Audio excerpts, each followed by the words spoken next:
ബുദ്ധിയുള്ള ഒരാളും ഈ ആറോൽമ്പ് ഒഴിവാക്കൂല. ആറോൽമ്പിനെ പറ്റി തങ്ങൾ പറഞ്ഞെന്താണ്?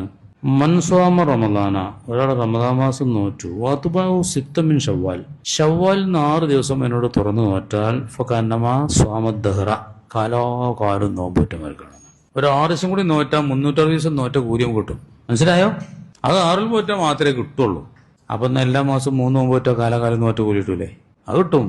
ഇത് കിട്ടൂല. ഇത് വേറെ അത് വേറെ. എന്താ വ്യത്യാസം എന്ന് പറഞ്ഞുതരാം. വ്യത്യാസം ഇമാമികൾ പറയണത് 6-9 റമദാന്റെ തുറന്നു നോറ്റാൽ 360 ദിവസം ഫർളായ നോമ്പോറ്റ കൂല കിട്ടാൻ പോണ്.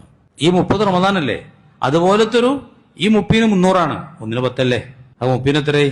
300 6-ന് 60. ആ 360 ഫറള് റമദാൻ മാസത്തിന്റെ മാർക്കുള്ള നോമ്പ് നോറ്റ കൂലിയാണ് കിട്ടുക. മാസം അയ്യാമൽ ബീദ് നോറ്റാല് 30 കിട്ടും. അത് സുന്നത്തോൽമിന്റെ കൂലി കിട്ടുള്ളൂ, ഏതിന്റെ കൂലി കിട്ടൂല. അതുകൊണ്ട് ബുദ്ധിയുള്ള ഒരാളും ഈ ആറോൽമ്പ് ഒഴിവാക്കൂല. ആറോൽമ്പ് അങ്ങനെയാണ്. അപ്പൊ ചിലർ ചോദിക്കും, അത് ചൊവ്വാല് തീരുന്നതിന്റെ മുമ്പ് നോറ്റാ പോരെ, ആയിക്കോട്ടെ എന്നൊക്കെ പറഞ്ഞിട്ട് പോകും. പിന്നെ ഒരിക്കലുണ്ടാവില്ല, ആ പറച്ചിലേ ഉണ്ടാവുള്ളൂ. അത് പിറ്റേന്ന് തന്നെ നോറ്റോളി. ഇത് വെള്ളിയാഴ്ചയാണ് പെരുന്നാൾ വെച്ചെങ്കിൽ ശനിയാഴ്ച തന്നെയാണ് നോറ്റോളി. ആ കൂട്ടത്തിലാണ് പോട്ടെ.